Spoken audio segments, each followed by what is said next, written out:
특권과 책임은 동전의 양면과 똑같은 것입니다. 특권이 있다면 반드시 책임이 따른다는 것이죠. 특권만 주어지면 사람은 방임주의로 흐르게 되어집니다. 그 특권의 소중함을 모른다는 것이에요. 그러나 책임이 함께 가게 되질 때 사람은 자기에게 주어진 그 특권이 얼마나 소중한지를 알게 되어지는 것입니다. 저와 여러분은 하나님 나라의 혼인잔치에 초청을 받은 특별한 사람들이에요. 하나님 나라의 위대한 초청장을 소유한 특권을 가진 성도들이라는 것이죠. 동시에 우리는 이 위대한 초청장 앞에 책임을 감당해야 되는 삶을 살아야 된다는 것입니다. 하나님의 위대한 초청의 특권을 소유하고도 그 특권에 대한 책임을 다하지 않는다면 우리는 그 특권을 소유할 자격이 없습니다.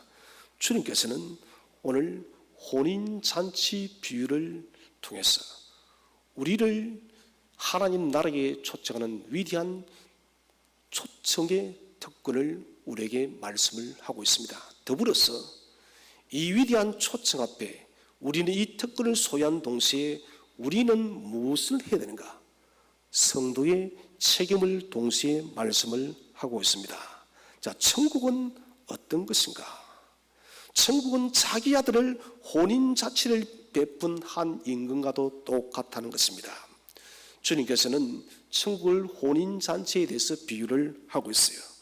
고대의 혼인잔치, 특별히 예루살렘의 혼인잔치는 아주 화려하고 풍족했습니다. 왜 그러냐면은 이스라엘 사람들은 의무가 있었는데 세 번째 해, 여섯 번째 해의 소득은 반드시 10분의 1은 가난한 자를 위해서 사용을 했습니다. 구제를 위해서. 세 번째와 6년째 되는 해에는 예루살렘에 와서 10분의 1을 의무적으로 썼던 것입니다. 이때는 많은 소비가 이루어졌기 때문에 사람들은 풍족한 삶을 누릴 수 있었고, 특별히 가난한 사람들이, 부유한 사람들이 셋째와 여섯째에 누리는 펼쳐지는 그 잔치를 인해서 많은 도움을 입었다는 것입니다. 주님께서는 예루살렘에서 벌어지는 이 혼인잔치, 풍족한 잔치에 비유해서 천국의 잔치도 마찬가지다 라는 것을 우리에게 말씀을 하고 있습니다. 자, 사람들이 예루살렘에서 혼인잔치가 벌어지면 적어도 초청장을 2번은 보냅니다. 최소 2번이에요. 초청일 당일 일이 있기 전에, 훨씬 전에, 한두 달 전에 먼저 초청장을 보내고, 어떤 사람은 또 바로 당일 전날에 초청장을 또다시 보내기도 합니다. 초청을 받는 사람들은 세 가지를 반드시 체크를 했습니다. 지금 나를 초청하는 사람이 누구인가? 그 대상을 면밀하게 살폈다는 것입니다. 자신보다 낮은 사람이 초청하면은 이런 자신의 명예에 흠집이 납니다. 고대 사회는 명예를 아주 중요시했습니다. 목숨보다 더 중요시했다는 것이죠. 그래서 자기보다 낮은 사람과 함께 식탁에 앉는 것은 자기 명예에 흠집이 가는 것이다 생각했다는 것입니다. 그래서 초청장을 보고 초청하는 사람이 누구인가? 이것을 먼저 살펴봤습니다. 두 번째는 자신과 함께 초청받는 사람이 누구인가? 자, 초청자 명단을 살펴봤다는 것이에요. 초청하는 사람이 초대장을 보낼 때 초청자의 명단을 가져오는 경우가 있습니다. 그럴 경우는 쉽게 확인을 할 수 있지만은 명단이 없을 경우는 종들을 시켜서 반드시 확인을 합니다. 그것은 같은 부류끼리 어울린다는 명예감 때문에 그랬다는 것이에요. 세 번째 체크는 자신을 초청하기 위해서 보낸 주인이 보낸 종이 누구인가? 자, 이거 굉장히 중요한 문제입니다. 종들 중에도 레벨이 있었습니다. 주인이 정말 아끼는, 믿고 의시하는 그런 종이 있었다는 것이죠. 그래서 자기 집에 찾아온 종이 단순한 평범한 종인지 아니면은 그 집 주인이 특별히 여기는 종인지 그것을 확인을 했다는 것입니다. 이를 통해서 자기 자신이 얼마나 소중한 존재인가 이것을 확인했다는 것입니다. 이것이 되어지지 않으면 주님의 비유에도 많이 나오지만은 잔치에 참석해서 말석에 앉을 수도 있었던 것이에요. 그래서 반드시 이 세 가지를 초청해서 말석에 앉는 그 창피를 피하기 위해서 세 가지는 반드시 확인을 했다는 것입니다. 자, 그런데 오늘 혼인잔치의 초청자는 임금입니다. 임금이에요. 임금이라면 초청하는 사람이 누구예요? 임금님입니다. 자신과 함께 초청하는 사람이 누구겠습니까? 임금에게 여러분 레벨이 있다면 고위 관직자들일 수밖에 없어요. 임금이 여러분 초청자를 조를 보낼 때 아무나 보내겠습니까? 우리나라에서 여러분 외국의 대사를 보낼 때 대통령이 믿고 의지하고 신뢰할 수 있는 고위직의 사람을 여러분 대사관으로 보낸 것이에요. 자, 그렇기 때문에 오늘은 세 가지가 완벽하게 갖춰진 완전한 초청이에요. 이 초청잔치를 거절한다면 전적으로 거절한 사람에게 책임이 다 돌아갈 수밖에 없습니다. 오늘 우리는 이 비유 말씀을 통해서 첫 번째로 생각할 것은 혼인 초청잔치에 있어서 세 번의 초청이 있습니다. 오늘 이 임금은 초청을 함에 있어서 세 번까지 초청을 합니다. 첫 번째 초청의 단계는 최초의 초청이에요. 자, 이스라엘 백성 선민이 대상입니다. 이 혼인잔치는 아무나 오는 것이 아니라 이스라엘 백성만이 올 수 있다는 것이에요. 이 기간을 우리가 신학적으로 주님의 공생의 기간으로 우리가 생각을 하고 있습니다. 아무나 올 수 있는 것이 아니에요. 이 혼인잔치는 오직 하나님이 택정한 선민만이 올 수 있는 특별한 잔치였다는 것입니다. 그런데 이스라엘 백성들은 역사적으로 하나님의 그 부르심에 대해서 거절을 했습니다. 메시아가 이 땅에 왔지만은 우리 예수님께서 이 땅에 오셨지만 그들은 메시아를 거절했다는 것입니다. 자, 우리 3절 말씀을 다 함께 한번 합독하도록 하겠습니다. 시작. 그 종들을 보내어 그 청한 사람들의 혼인잔치에 오라 하였더니 오기를 싫어하거늘. 자, 종들을 보내어 청한 사람들. 자, 서두에 말씀드렸다시피 이 첫 번째 혼인잔치에 초청의 사람들은 유대인들이에요. 이스라엘 선민들입니다. 이 사람들이 오기를 싫어하거늘 청한을 받은 이 이스라엘 사람들이 이 위대한 왕의 초청 잔치를 거절을 한 것입니다.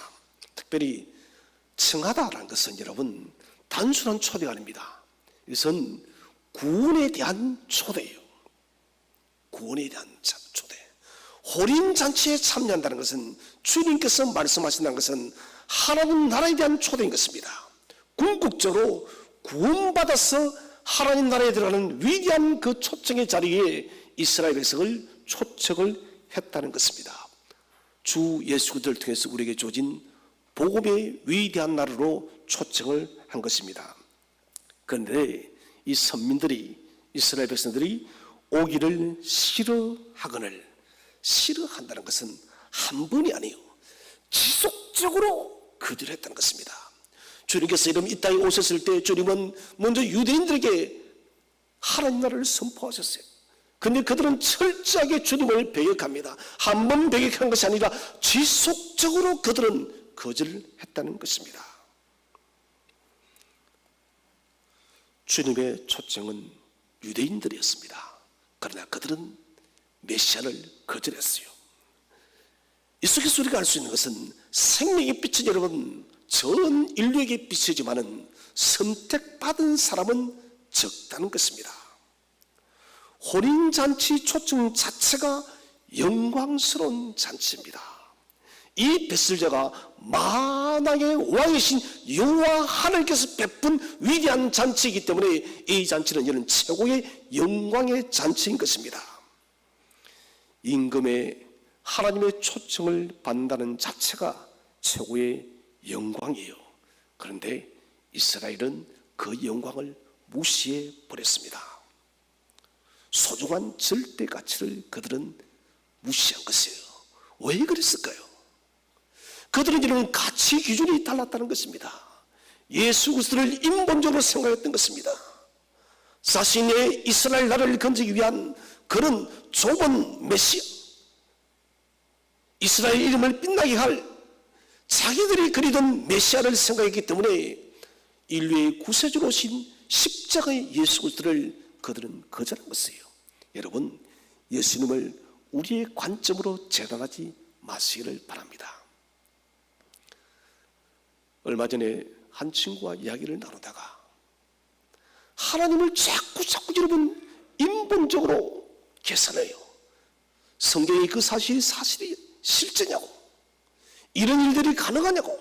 여러분, 저는 그 이야기를 들으면서 무엇을 생각했냐면 하나님을 자기의 호주머니에 넣으려고 해요. 우리는 사람에 대해서도 잘 몰라요. 아직도 이는 인체에 대한 비밀은 미스터리입니다. 인공지능의 최첨단의 시대를 살지만은 여전히 사람은 아직도 여러분 피 한 방울 만들지 못합니다. 아니, 기어다니는 이런 벌레 한 마리 만들지를 못해요. 그런 사람이 어떻게 여러분 우리 인간의 이 좁은 이성과 지식으로 여러분 영원하신 그 만유의 하나님을 우리가 재단하고 이해하고 우리 머릿속에 채우려고 하는 것이에요. 그것은 불가능한 것입니다. 하나님은 우리가 여러분 이해하는 대상이 아닙니다. 우리 이성적으로 깨닫는 대상이 아니라는 것이에요. 하나님은 믿음의 대상임을 확신하시기 바랍니다. 믿음의 대상이요. 광주에 있는 저희 친구가 성경을 필사하면서 그런 고백을 하더라고요. 나는 이 성경이 정말 이해가 가지 않아. 그러나 나는 믿음으로 다 받아들여. 저는 그 말이 너무 감동적이었습니다. 어떻게 이런 사람이 머리로 이해하겠습니까? 근데 그 친구의 말이 나는 믿음으로 다 받아들여. 여러분, 진정한 신앙인의 자세요. 오늘 이스라엘 백성들도 자기 머릿속에 가두어둔 메시아로 생각했기 때문에 그들은 진정한 절대적 가치인 예수를 그들은 거절해 버렸다는 것입니다. 가치의 기준이 다 다를 수가 있습니다. 돈, 명예, 권력 다 달라요. 우리가 지금 엄청난 장마로 인해서, 홍수로 인해서 여러분 하루아침에 터전을 잃어버린 사람들을 보고 있습니다. 도시 전체가 이런 물에 잠겨버렸습니다. 사람들이 그렇게 이런 애주중지하던 것들이 한순간에 끝나버리는 것이에요. 세상의 가치라는 것은 원래 그런 것이에요. 최고의 권력 위에 서 있어도 이런 그 권력에서 땅에 떨어지는 것은 한순간입니다. 제가 자주 말씀드리지만 공든탑이 무너지는 것은 아주 쉬운 일입니다. 세상의 가치는 다 사라집니다. 그러나 절대적 가치인 하나님 나라는 영원함을 확신하시길 바랍니다. 우리가 소유해야 될 가치는 하나님 나라입니다. 사람마다 여러분 가치 기준이 다 다를 수 있어도 우리는 하나님 나라의 가치를 결코 놓쳐서는 안 된다는 것입니다. 이제 우리가 두 번째 생각할 것은, 두 번째 초점은 예수님의 십자가의 죽음 후의 사도신입니다. 우리 4절 말씀을 다 함께 읽어보겠습니다. 시작. 다시 다른 종들을 보내며 이르되 성한 사람들이 이르기를 내가 오찬을 준비하되 나의 소와 살찐 짐승을 잡고 모든 것을 갖추었으니 혼인잔치 오셔서 오라 하였더니, 첫 번째 초청이 예수님의 공생의 기한에 이스라엘 백성들에게 초점이 맞춰졌다면, 두 번째 초청은 예수님의 십자가 죽음 후의 사도 시대입니다. 임금은 불순종한 이 사람들을 심판을 유보하시고 인내하십니다. 그래서 나의 소와 살찐 짐승을 잡고 모든 것을 갖추었으니, 이 말은 왕은 더욱더 완벽하게 이 초청잔치를, 혼인잔치를 준비했다는 것입니다. 충분한 준비, 이것은 완전한 준비를 말합니다. 손님들을 맞이하기 위한 완벽한 준비를 이루었다. 이것이 성경적으로 무엇을 말하느냐? 모든 것을 갖추었다는 것은 예수 그리스도의 십자가 사역의 성취입니다. 두 번째 초청은 주님께서 여러분 인류의 근원적인 문제였던, 사람의 근원적인 문제였던 죄의 문제를 십자가를 통해 완전히 해결하고 난 뒤에 우리를 부르시는 것입니다. 완전한 초청이에요. 십자가라는 사역이 있기 전까지는 모든 여러분 사람 사는 사이에는 불안정과 이런 평강이 없는 시대였습니다. 그러나 십자가를 통해서 진정한 평강이 찾아왔고 이제는 완전한 구원이 이루어졌다는 것입니다. 임금은 완전한 혼인잔치를 배설하기 위해서 최고의 값을 치렀습니다. 나의 소와 나의 살찐 짐승을 잡고 모든 것을 갖추었으니 누굽니까? 당신의 독생하신 외아들 예수 그리스도를 십자가에 못 박아 죽게 복종케 하셨다는 것이에요. 이 두 번째 초청은 십자가 사역 후에 최고의 가치를 대가를 치르고 난 뒤에 이루어진 위대한 초청입니다. 이스라엘을 향해서 왕은 또다시 새로운 초청을 하고 있습니다. 이것은 임금의 열정입니다. 하나님의 열정입니다. 하나님은 적어도 이런 이스라엘 백성들에게 포기하지 않으셨습니다. 물론 사도들 통해서 복음이 점점점 여러분 확장되어 가고 있었지만 두 번째 초점까지도 여전히 초점은 선민들에게 맞춰져 있습니다. 이것은 하나님의 사랑이라는, 하나님의 열정이라는 그 말밖에는 달리 설명할 것밖에 없습니다. 하나님은 쉽게 사람을 포기하지 않습니다. 이스라엘 백성들이 그들을 하나님을 거절을 했지만, 하나님을 거부했지만 다시 예수 그리스도의 그 위대한 십자가 사역을 온전히 이루시고 다시 그들을 부르셨습니다. 사실 여러분 초청받는 사람들 가치 없어요. 하나님 나라의 혼인잔치는 우리 사람들이 한 명도 없어도 괜찮습니다. 아무도 없어도 괜찮아요. 그 잔치는 완전하기 때문에 사람이 흙으로 와서 흙으로 돌아가는 것 당연한 것이고, 우리 인간의 여러분 제된 이 모습을 바라볼 때 인간만큼 무가치한 존재가 없어요. 여러분 뉴스를 통해서 보았겠지만 이 많은 비로 인해서 여러분 삶의 터전을 갑자기 이루려고 해서 그들은 생각 못했을 것입니다. 한 분은 그렇게 인터뷰를 하더라고요. 100년을 넘게 살았지만 이런 비는 처음이라고. 이 집은 단 한 번도 물에 침수되어진 적이 없는데 어떻게 이런 일이 벌어졌냐고. 이게 인생이에요.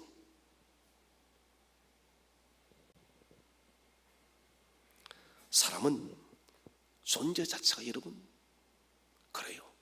너는 흙이니 흙으로 돌아갈지니라. 모든 인류가, 모든 사람이 위대한 하나님의 초청에 임하지 않아도 하나님 나라는 아무 이상이 없다는 것입니다. 그 대신 모든 책임은 저와 여러분에게 있어요. 사람에게 있다는 것입니다. 사람이 여러분 한 번 죽는 것은 정해진 것이고 그 이후에는 심판이 있는 것이에요. 심판은 무엇입니까? 판결입니다. 우리가 이 땅에서 산 그대로 하나님께서 판단하시고 결정한다는 것입니다. 전적인 책임은 우리 인간에게, 사람에게 그대로 다 찾아온다는 것입니다. 야곱, 그가 무엇이 특별한가요? 에서를 속이고 장자권을 빼앗고 도둑질한 것이죠. 축복권을 아버지를 속여서 대신 축복을 받고 도둑놈이에요. 삼촌 집에 가서는 그는 여전히 여러분 간사하고 속임수 부리는 그 인생을 포기하지 않습니다. 온갖 장깨로 그는 삼촌 집에서 자기의 재산을 축적시켰어요. 고향으로 돌아올 때 야복강 나루를 건너기 직전에 하나님은 야곱을 강제적으로 밀어넣습니다. 홀로 내버려 둡니다. 못하겠어. 하나님께서 야곱을 만나 주시기 위해서 야곱이 하나님을 만나기 위해서가 아니에요, 여러분. 하나님께서 야곱을 만나주기 위한 하나님의 일방적인 은혜요, 일방적인 선택인 것입니다. 저와 여러분이 무엇이 특별해서 하나님 우리를 선택하였다는 것이 아니라는 것입니다. 하나님의 일방적인 은혜에 의해서 저와 여러분이 선택받았음을 믿으시기를 바랍니다. 전적인 은혜요. 하나님이 무엇하러 그와 씨름을 해주겠습니까? 그를 족장으로 세워주겠어.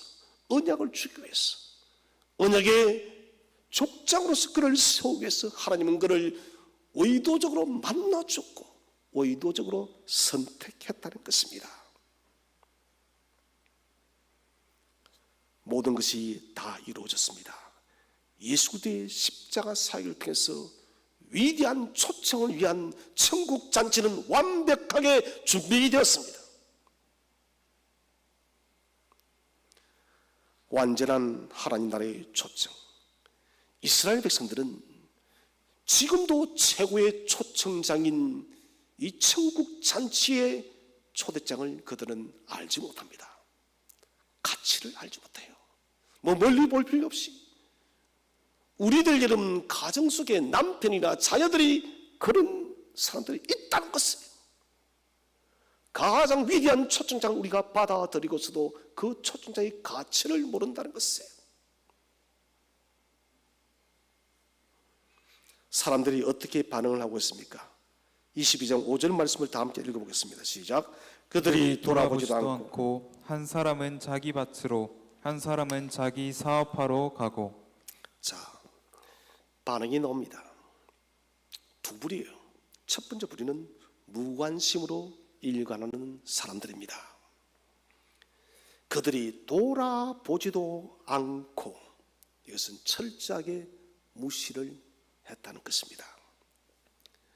이 큰 구원을 그들이 바라보면서도 그 큰 구원이 얼마나 큰 가치를 가지고 있는지를 알려고 하지 않는다는 것입니다. 위대한 구원을 그들은 무시하고 등한시한 것이에요. 이들의 관심은 왕의 초청보다 그들의 밭과 그들의 사업과 그들의 생업에 관심이 훨씬 많았습니다. 거듭 말씀드리지만 그렇게 공들여서 쌓아왔던 탑들이 하루아침에 무너지는 거예요, 여러분. 이게 인생인 것이에요. 우리가 공들였던 밭과 사업과 생업이 여러분 하루아침에 사라질 수 있다는 것이에요. 또 여러분 그것이 사라지지 않는다 할지라도 내 목숨이 끝나고 나는데 대체 그것이 무슨 상관이 있나요? 저는 여행을 하면서 그런 생각을 자주 가져봅니다. 머무는 숙소는 내 집이 아니다는 것이에요. 잠깐 내가 여행하는 동안 빌려 쓰는 임시 거주지에 지나지 않는 것입니다. 그것이 여러분 아무리 좋아도 그것은 내 집이 아니에요. 밭과 사업과 생업이 아무리 커도 여러분 그것이 본질적인 하나님 나라가 될 수가 없다는 것입니다. 하나님 나라는 밭에 있는 것이 아닙니다. 하나님 나라는 사업에 있는 것이 아닙니다. 하나님 나라는 생업에 있는 것이 아닙니다. 하나님 나라는 명예와 권력에 있는 것이 아니에요. 하나님 나라는 오직 예수 그리스도의 십자가의 구원 아래 있음을 믿으시기를 바랍니다. 십자가의 구원 아래에만 하나님 나라가 있는 것입니다. 이들은 현실의 문제에 붙들려서 위대한 구원의 초청을 무시해버렸습니다. 자기 밭으로, 자기 사업하러. 무엇을 말합니까? 자기를 강조하고 있습니다. 자기 중심적 삶을 말하는 것입니다. 자기가 신이 되어진 것이에요. 자기가 여러분 지구의 중심이 되어진 것이에요. 자기가 인생의 선보가 되어진 것입니다. 그러기 때문에 위대한 하나님 나라의 이 초청에 그들이 거절했다는 것입니다. 오늘의 시대는 자기 중심의 시대입니다. 이기적 본능의 시대예요. 현대인들은 이 귀한 진리를 소중히 여기지 않습니다. 모두가 자기 중심주의에 빠져서, 자기 사랑에 빠져서, 자기 가치만이 중요한 줄 알고 있기 때문에 사람들은 위대한 가치를 보려고 하지 않는다는 것입니다. 보이는 것에 집착합니다. 보이는 것이 전부라고 생각합니다. 여러분, 껍데기는 알맹이가 될 수가 없습니다. 껍데기는 껍데기예요. 고등어를 여러분 먹을 때 어떻습니까? 그 껍데기가 아무리 여러분 아름다워도 껍데기는 껍데기예요. 사람이 먹는 것은 알맹이예요. 껍데기는 알맹이가 될 수가 없습니다. 우리 성경 말씀을 읽어보겠습니다. 아모스 2장 6절 시작. 여호와께서 이와 같이 말씀하시되 이스라엘의 서너 가지 죄로 말미암아 내가 그 벌을 돌이키지 아니하리니 이는 그들이 은혜를 받고 의인을 팔며 신 한 켤레를 받고 가난한 자를 팔며. 자, 이게 무슨 말씀입니까? 은 때문에, 돈 때문에 의인을 팔고 신 한 켤레를 받고 가난한 자를 팔며, 곧 이것은 하나님의 진리를 버렸다는 것을 아모스 선지자가 말씀하고 있다는 것입니다. 오늘날 우리들 여러분 세상의 가치 때문에, 세상의 물질 때문에, 세상의 명예 때문에, 세상이 주는 풍요 때문에 하나님의 진리를 십자가를 팔아넘긴다는 것이에요. 여러분, 대체 이 세상이 무엇이 건데? 우리는 코로나를 통해서 지금 보고 있지 않습니까? 아이들을 보면서 저는 눈물이 나요. 저 아이들이 무슨 죄를 졌길래 저렇게 마스크를 껴야만 되고 답답한 생활을 해야 되는지. 어른들은 충분한 죄가 있어 그만큼 살았던 만큼 많은 죄를 지었을까요? 이 갓난 아이들이, 조그만 아이들이, 아장아장 걷는 아이들이 무슨 죄가 있는 거예요? 결국 여러분, 우리는 하나님의 진리를 버렸어요. 돈 때문에, 명예 때문에, 권력 때문에 진리를 팔아버리고 사라지고 말 세상의 가치를 택했기 때문에 여러분 지금 전 세계, 그러게 여러분 우주가 모든 피조물이 로마서 8장의 말씀대로 실험하고 있어요. 정상적인 게 없어요. 실험하며 고통하고 있다는 것이에요. 값진 진주를 발견한 사람은 자기 전 재산을 팔아서 그 진주를 샀지 않습니까? 여러분, 그렇다면 십자가의 진리를 우리가 여러분 발견했다면 우리의 전부를 들여서 여러분 그 십자가의 진리를 사야 되지 않겠습니까? 저는 우리 성도님들이 이 십자가의 진리를 단 한 번도 놓치지 마시기를 바랍니다. 반드시 붙들어야 돼요. 자기 밭, 자기 삽, 인간 중심적 사고입니다. 인본주의적 가치관, 인본주의적 사고로 인해서 하나님의 위대한 진리를 여러분 놓치지 마세요. 인본주의는 하나도 여러분 이로운 게 없습니다. 사실 여러분, 계몽주의가 도래하고 난 뒤부터 역사는 점점 여러분 고통스러워졌어요. 그전까지는 신본주의였습니다. 계몽주의가 되어지면서 인간 중심적 세계가 만들어져 버렸습니다. 하나님과 사람들이 점점 멀어지고, 그때부터 좀 더 있다가 사르백맥이 일어나고 지구는 병들어 가는 것이에요. 하나님은 우리에게 이 피조 세계를 줄 때에 잘 다스리라 했습니다. 다스림과 파괴는 다른 것이에요. 자인의 죄, 생각지도 못한 바이러스, 결국 우리가 만든 일들이에요. 자, 또 한 부류를 한번 보겠습니다. 22장 6절 말씀입니다. 시작. 그 남은 자들은 종들을 잡아 모욕하고 죽이니.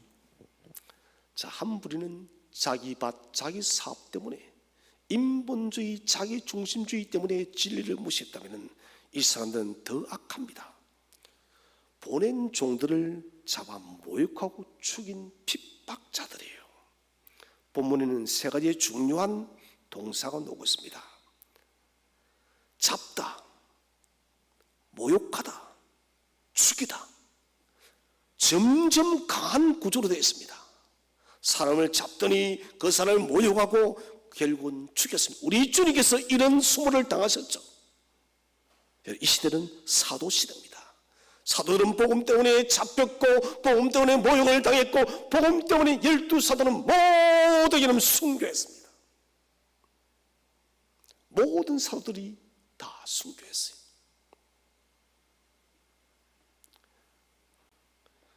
사도시대 때 초대교회 당시에 유대인들의 핍박이 얼마나 강했습니까? 로마의 핍박은 말로 표현할 수가 없습니다.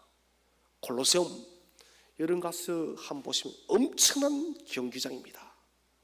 거기에 사람들을 집체적으로 밀어넣고 굶주린 사자들을 풀어놓아요. 그것은 수많은 믿음의 사람들이 여러분 사자의 먹이가 되었다는 것이에요. 그런데 그것을 콜로세움의 관객석의 사람들을 보면서 웃고 있는 거예요. 모욕을 당하고 죽임을 당했다는 것입니다. 이 약한 사람들도 임금의 종들을 잡았고 모욕하고 죽였다는 것입니다. 주님이 당한 고난을 사도들과 제자들이 그대로 받았다는 것입니다. 자, 이 일을 왕이신 우리 하나님이 여러분 침묵하지 않습니다. 요한계시록에서도 순교자의 피를 신원하시는 하나님이에요. 성도들의 눈물의 기도를 금대접에 받아서 기억하시는 하나님이십니다. 저와 여러분이 이 땅에서 이런 복음 때문에 고난받고 복음 때문에 핍박받을 때 주님은 다 하나하나 기억하고 있음을 믿으시기를 바랍니다. 다 갚아주세요. 오늘 왕이 분노하셨어요. 22장 7절 말씀을 다 함께 읽겠습니다. 시작. 임금이 노하여 군대를 보내어 그 살해한 자들을 진멸하고 그 동네를 불사르고 종들까지 죽인 사람들 왕은 분노했습니다. 여기도 세 동사가 놉니다. 보내다, 진멸하다, 불사르다. 앞에 사람들이 잡고 모욕하고 죽였다면 주님은 왕은 하나님은 당신의 군사를 보내시고 진멸하고 불살라버렸어요. 이것은 역사적으로 그대로 성취가 됐습니다. AD 70년에 로마의 티토 창군에서 여러분 예루살렘 헤롯 성전이 완전히 여러분 무너져 버렸어요. 그러게 여러분 흔적도 없이 폐허가 되어버렸습니다. 주님의 이 비유의 말씀대로 이스라엘은 철저한 하나님의 심판을 받았다는 것입니다. 22장 8절을 다 함께 읽겠습니다. 시작. 이에 종들의 이르되 혼인잔치는 준비되었으나 청한 사람들은 합당하지 아니하니. 혼인잔치는 완전하다는 것이에요. 예수 그리스도의 구속의 십자가의 편에 어떤 부족함도 없습니다. 우리가 여러분 구원받기에 하나님 나라의 이런 위대한 천국잔치에 우리가 여러분 십자가의 그 보혈의 피만 붙은다면 우리가 어떤 부족함 없이 들어갈 줄로 믿으시기를 바랍니다. 완전한 피예요. 그런데 초청받은 사람들이 불응했습니다. 청한 사람들은 합당하지 않다. 합당하다는 말은 무게를 달다는 것입니다. 할 만한 가치가 있다는 것이에요. 그런데 합당하지 않다는 것은 무게가 모자란다는 것입니다. 혼인잔치에 천국잔치에 들어올 수 있는 무게가 모자란다. 천국잔치에 들어올 수 있는 가치가 없는 사람들이라는 것이에요. 왜 무게가 모자랐나요? 왜 가치가 사라졌나요? 그것은 주 예수 그리스도를 믿는 믿음이 없기 때문이에요. 그들은 십자가 예수를 배격했습니다. 십자가 예수 그리스도를 이룬 그들은 반격했습니다. 십자가 예수를 나의 왕, 나의 주로 그들은 모시지 않았습니다.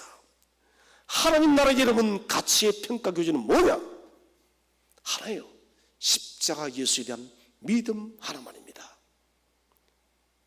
다시 말하면 혼인잔치에 이런 참여의 자격은 오직 주 예수 그리스도를 믿는 믿음 하나에 달려 있다는 것입니다. 그리스도의 십자가를 피를 믿고 의지하는 그 믿음이 평가 기준입니다. 저는 저와 여러분의 믿음이 풍성하기를 바랍니다. 믿음이 풍요하시기를 바랍니다. 여러분 겨우 구원받기에 여러분 딸랑거리는 그런 믿음이 아니라 좀 풍성한 믿음을 소유해서 주님께서 베푸신 십자가의 위대한 은총을 마음껏 받아 누리시기를 축원드립니다. 여러분 풍성하게 받아 누려야 됩니다. 세 번째 초대는, 셋째는 본격적인 이방 선교 시대입니다. 지금 우리가 사는 종말의 시대예요. 자, 우리 22장 9절 10절 말씀을 다 함께 합독하겠습니다. 시작. 내 거리 길에 가서 사람을 만나는 대로 혼인잔치에 청하여 오라 한데 종들이 길에 나가 악한 자나 선한 자나 만나는 대로 모두 데려오니 혼인잔치에 손님들이 가득한지라. 아멘. 자, 세 번째 초대는 이제는 이스라엘 백성을 점포해버렸어요. 하나님은 더 이상 이제는 구약의 유대인들에게 매이지 않습니다. 새 이스라엘, 이방인에게로 주의 종들을 보냅니다. 지금 우리나라도 이런 세계 곳곳에 선교사님들을 보내고 있어요.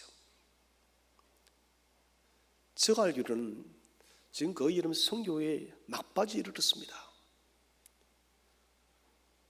전 세계 복음은 거의 다 전파되었고 소수 부족들에게 이런 복음 전파가 좀 남아있을 뿐입니다. 한 15%, 20% 정도.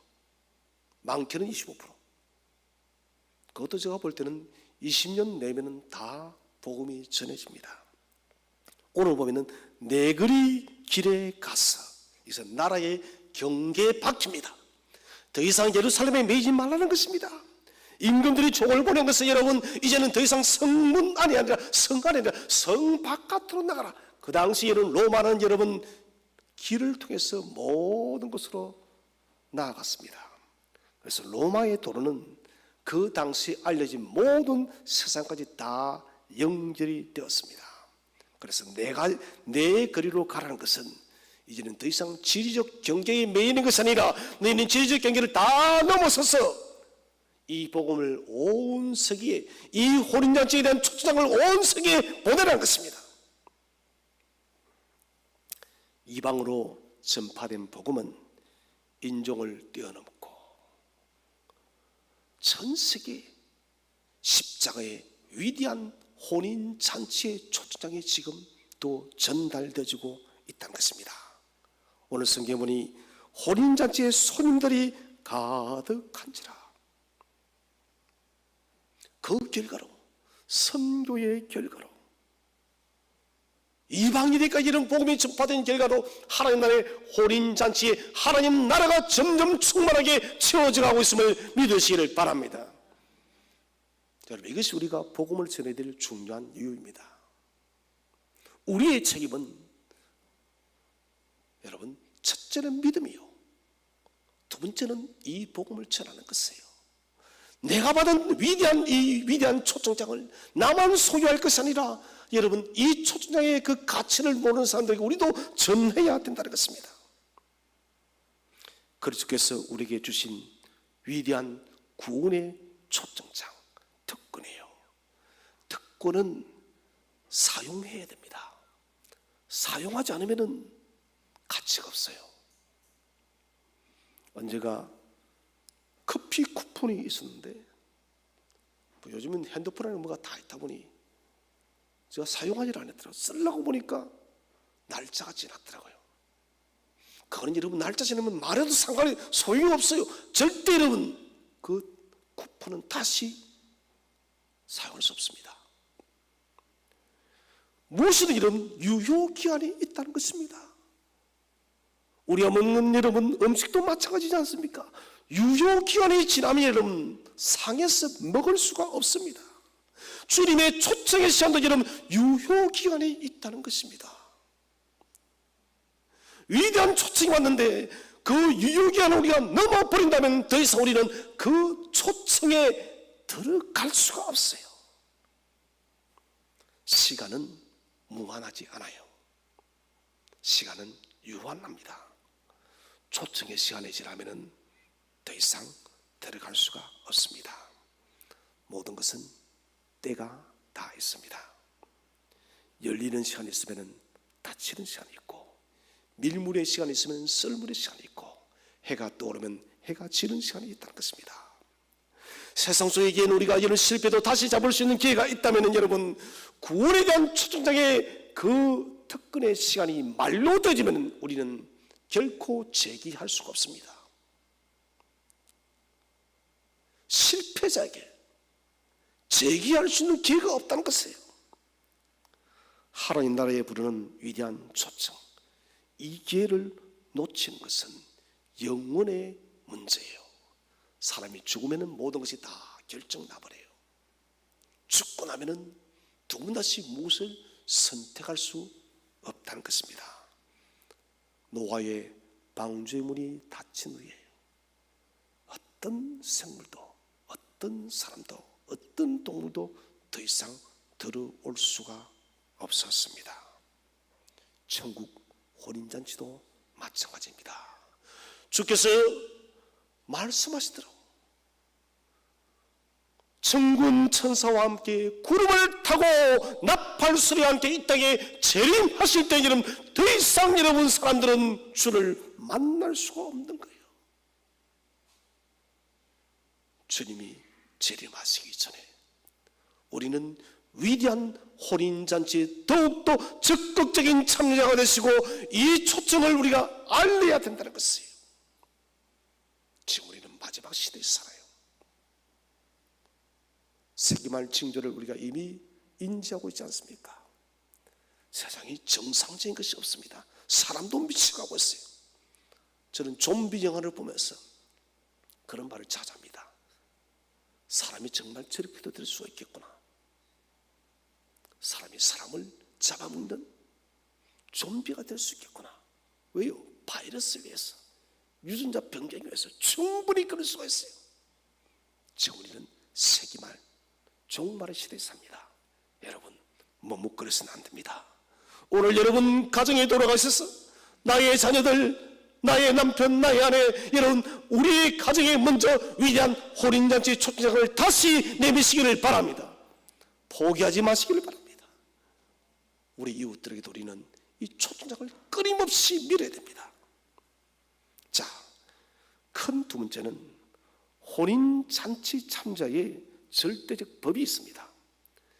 혼인잔치에 참여하게 되어지면 왕의 법이 있다는 것이에요. 22장 11절을 다 함께 읽겠습니다. 시작. 임금이 손님들을 보러 들어올세 거기서 예복을 입지 않은 한 사람을 보고, 한 사람이 있는데 이 사람은 예복을 입지 않았습니다. 주인이 보낼 때 반드시 여러분 그 당시 혼인법적으로 잔치 때 예복을 보냈습니다. 그러면은 그 예복을 입고 결혼잔치에 참여를 해야 됩니다. 그런데 이 사람은 입지를 않았어요. 곧 이것은 초대받지 않은 사람이라는 것이에요. 예복을 입지 않았다는 것은 잔치 주인인 왕과 전혀 아무런 관계가 없는 사람이라는 것입니다. 곧 이것은 구원적으로 십자가 예수 그리스도를 믿지 않은 사람이에요. 이 사람은 하나님 나라의 질서 속에서 결코 거할 수 없는 것입니다. 예복을 입지 않는 것은 믿음으로 주를 영접지 않은 사람은 하나님 나라의 질서를 깨는 존재이기 때문에 결코 여러분 하나님 나라에 들어갈 수가 없는 것입니다. 저와 여러분이 하나님 나라에 들어갈 때는 오직 그리스도의 생명의 의의 옷을 입고 들어갈 줄로 믿으시길 바랍니다. 주 예수 그리스도 믿는 그리스도의 의의 옷을 입고서 우리가 들어가는 거예요. 12절에 자 12절을 다 함께 읽어봅시다. 시작. 내 친구여 어찌하여 예복을 입지 않고 여기 들어왔느냐 하니 그가 아무 말도 못하거늘. 어찌하여 예복을 입지 않느냐 했더니 않고 입지 않았느냐. 이것은 의도적으로 입지 않았다는 것이에요. 고의로 아주 악한 사람입니다. 입고자 하는 의도가 애초부터 없었다는 것입니다.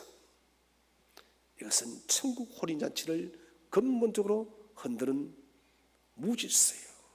죄입니다. 이런 사람은 결코 혼인잔치에 들어올 수가 없습니다. 12절 말씀 다 함께 읽겠습니다. 시작.